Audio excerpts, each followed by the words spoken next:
So you want to build a budget from scratch in 2024. First of all, fantastic choice. Having a budget is incredibly important. So in this video, we are going to talk about a couple different ways that you can do it.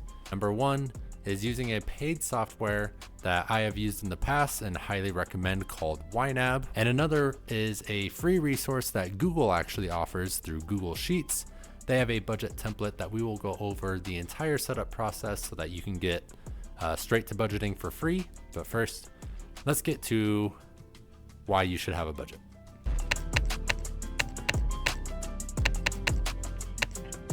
So I realized I needed a budget when I tried to pay for gas and my card got declined one too many times.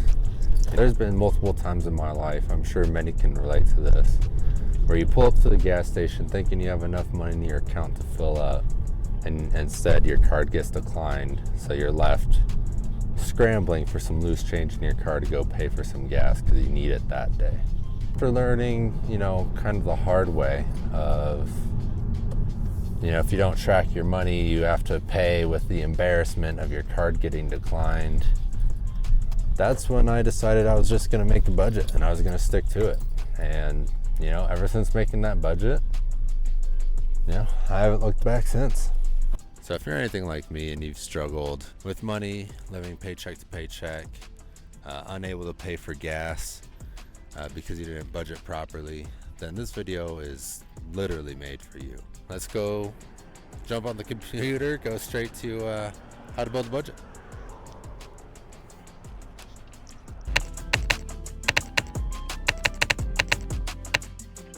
So let's get into our first budget, and that will be through Google Drive.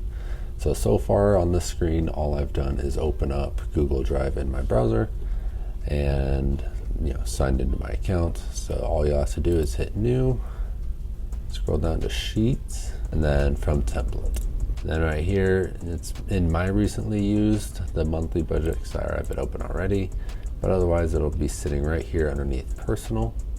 So I'll go ahead and open up the monthly budget. Like I said, I already have mine open, so I'll just click on it. And really, you just have to follow what it says right here.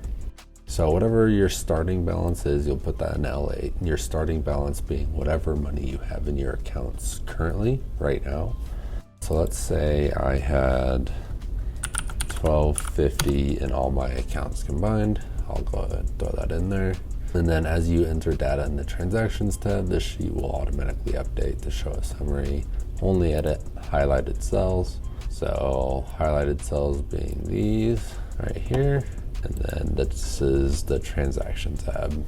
So it looks like you'll just add in a date, the amount you've spent on something, the description, and its category. So if I did today's date, and then say I did 500 Walmart, if I can type, and let's say it was a gift. It's an expensive gift, but it was a gift. And then you can see that these are now even. And you can see the gifts category fill up. So that's pretty much Google Sheets and their budget. It's probably the simplest way to just get started if you want to start budgeting and you want something that's completely ready to go. However, it is very basic. This is a great option.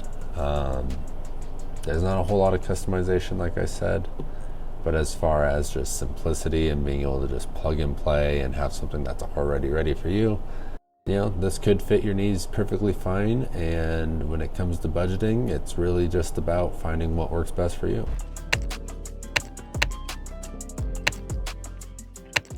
So moving on to the paid software, this is software called YNAB.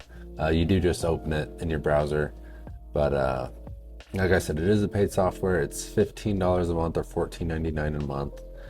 And I guess let's just get straight into some of the upside this has over something like Google Drive. And right off the rip, I guess, you can see that it actually has an accounts tab. So you have two options. You can link your account to where it's going to track your transactions automatically. I have noticed when I use this in the past that it does a pretty okay job of linking the transactions to the correct categories, but sometimes you have to go in there and update it yourself. Or unlinked, which is what I always did, just because I like to have the control. But an unlinked account lets you basically do everything manually, or it forces you to do everything manually, but there's less risks of something messing up because it's not automated. So you can have a little bit of flexibility, a little bit of freedom between what you want to choose. Let's just go with unlinked for this example. We'll give it a nickname. So we'll just call this my account 1. And now these are your budgeted accounts.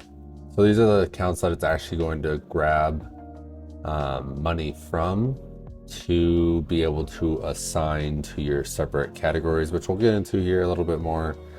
But one thing to know with YNAB is it does look at credit versus debit differently, which I think is good, because if you have a $6,000 line of credit on a credit card, yes, you have that $6,000 available to you, but you don't necessarily want to be budgeting with that money. And YNAB knows that, and it reflects all in their stuff. So you can add mortgage, auto loan, student loan, personal loan, medical debt, and other debt as well. Also, whenever you add something like this, it gives you a payoff calendar and kind of like a payoff progress thing that we can get into here a little bit later. And then any investments or liability, honestly, I have never messed with this because I do not own a house. So if that's something that interests you though, definitely take a look. We probably won't be getting into that at all because I've never messed with it personally, and I just want to show you guys what I've personally used and what I personally recommend. So let's go ahead and start with the checking account, and let's say I have $500 in there. Then we will add, let's say I have an auto loan. Say it's $6,000 at 6%. Let's call it $190. So we'll create a new category, call it a bill because it's for a car payment. Done. And then here's my car payment right here. So this is what I was talking about with the payoff simulator. If you open it, it will give you a chart as to where you will be if you follow, whatever your current track is. It says that if I'm paying the minimum every month, I will have it paid off in 2 years and 11 months, which is cool. It also gives you your interest remaining based on your interest rate that you put into the loan. So yeah, that's nice. I'd say this already is nice to have over something like Google Sheets, just because if debt is something that you're struggling with, it's good to know exactly how much you need to pay off so that you can get that done as soon as possible. Everyone's working towards financial freedom, all that good stuff. So I think this alone makes this product worthwhile, especially for the $15. And then let's add a credit card as well, just so you can see what that looks like.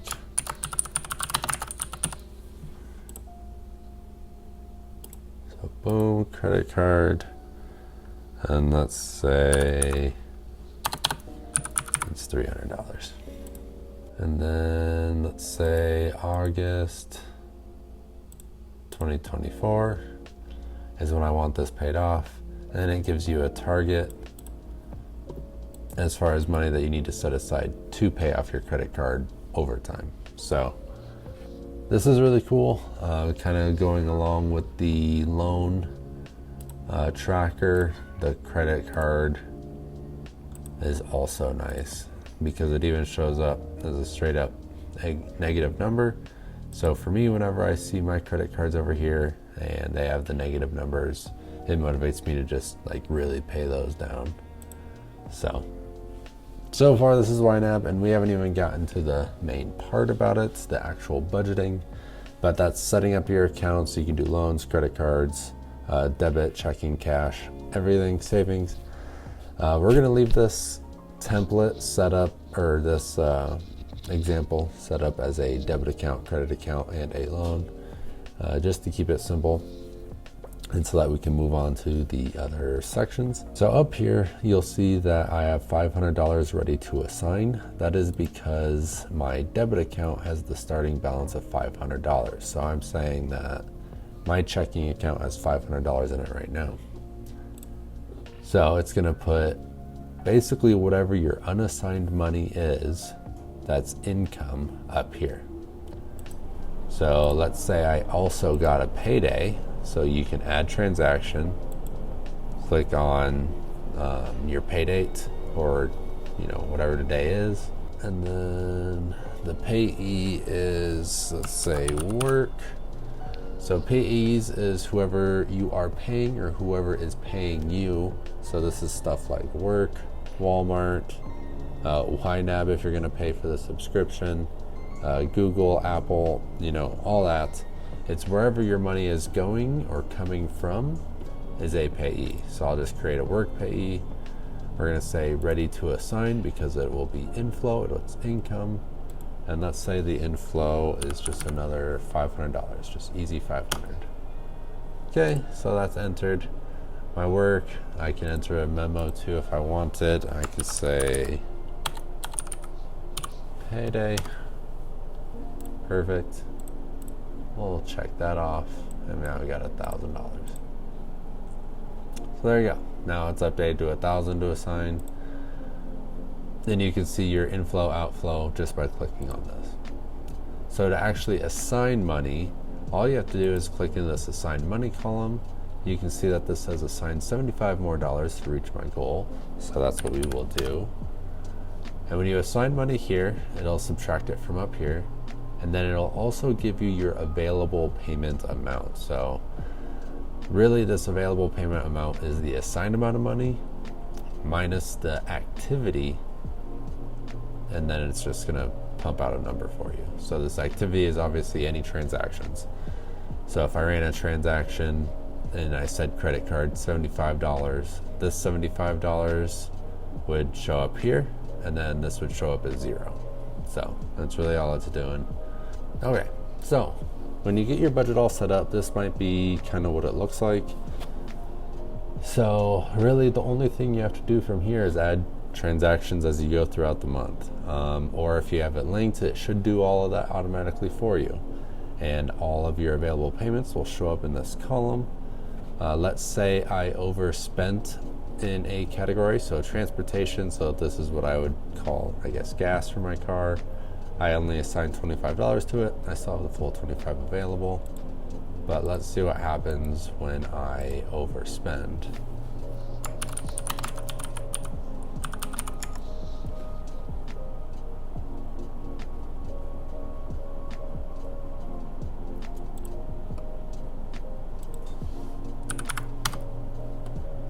All right, so as you can see, I spent $30 on transportation and I only have $25 assigned to it.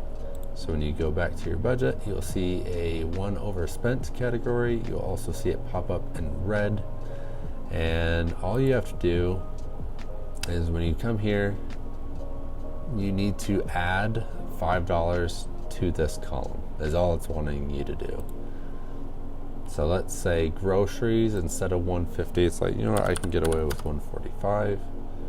And then this I can change to 30, and the budget is happy again. So it really does help keep you accountable. It shows you your negatives if you've overspent on stuff. If you've underspent on anything, it'll show up as yellow. And also if you underspent on everything, it will automatically carry over to your next month as well if you don't use it. So if you end up having $100 extra in groceries from last month that you never ended up using, then $100 will be automatically applied to next month's groceries. So that's really nice. It kind of helps you compound your money over time as well, which is really neat. And outside of that, man, I mean, it's really pretty simple. I mean, you can go into reports. It'll show you your spending, your net worth, and income versus expenses. These are all pretty, simple and common reports. So you can kind of click through here. Our budget really isn't set up for us to see a whole lot yet. versus what it would look like if I was to do my full budget in here and, you know, do it for a long period of time. Then obviously all of this would get quite interesting. Let's make a credit card payment, because I just realized I forgot to show you what a transaction looks like or how to make a transaction. So you can go into your accounts, whether it's your credit or debit account, click add transaction. You just select your date. You can also select whether or not it's going to repeat. And then, like I said, you enter your payee. So this time I'm going to say Walmart. So now I have a Walmart payee, so whenever I spend money at Walmart, that is what I will enter. And Walmart, what did I do? I bought groceries. So let's go ahead and call that groceries. Memo, of course, is entirely optional. I actually usually skip memo except for paydays, just so I can see at a glance what my paydays are. And then outflow, let's say I spent $135.48, because that sounds like a good number. This little C here at the end is just saying whether or not it's cleared your account yet. It's really all that does. So instead of it just being sitting in pending, you can clear it whenever you want type deal. But we have our transaction in there. You can see that this obviously automatically updated. It shows me my total balance, and then right here it shows me my total balance minus my credit card debt. And basically what this is saying is if I just paid off my credit card entirely, this would be the amount of money I'd have left over. So it's kind of wanting you to do that. YNAB is very pay off debt focused. So if that's something that, you know, you've struggled with in the past, I recommend this software. And there you go. You can see right here that I spent my $135.48. I have $9.52 remaining. If I didn't go back to the grocery store, or I didn't want to, I can just subtract that $9.52 from this category, and now I can assign it to whatever category I want. Perhaps, like I said, because I want to pay off debt, I will throw that $9.52 up there and get a little bit ahead of the game for paying off my credit card. So that is YNAB. That's a real quick and dirty breakdown of it, how to kind of set up a quick budget of your own. A lot of it is pretty self-explanatory. When it comes to YNAB, the most important thing is whenever you have an income or when you first start with your starting balance, you will have money to assign.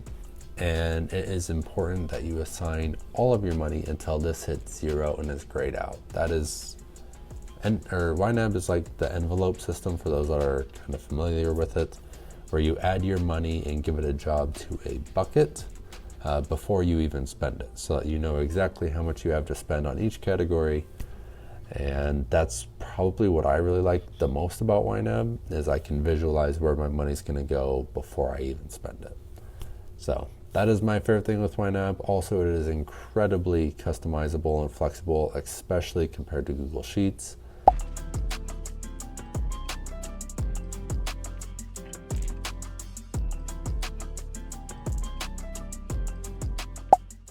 If you enjoyed this content or liked this video, then please do consider subscribing to the channel, as that really helps me out. And finally, if you like content like this, check out my other videos on the end screen, and I hope you have a great rest of your day. Bye.